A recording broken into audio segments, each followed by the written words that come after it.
आप देखना जिस घर में बेटी का विवाह होगा ना, उस बाप की जेब में देखना कोरे कोरे नोट होंगे, चाहे कहीं से आए, विवाह वाले दिन आ जाएंगे, क्योंकि बेटी बाप की लक्ष्मी है।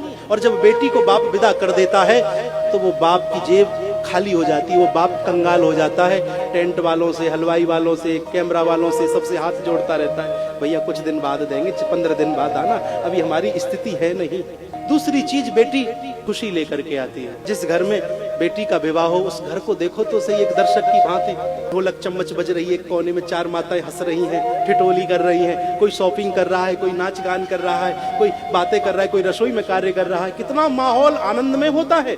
लेकिन वही बेटी जब बाप के आंगन को छोड़ करके चली जाती है तो आंगन सूना हो जाता है, वही आंगन खाने को दौड़ता है, मन नहीं लगता है बेटी के बिना। क्यों? क्योंकि बेटी बाप की खुशी थी, उस आंगन की खुशी थी। बेटी आई, लेकर के आई, बेटी गई, खुशी को लेकर के गई। तीसरी चीज, बेटी शक्ति लेकर के आती है और साथ ले जाती है।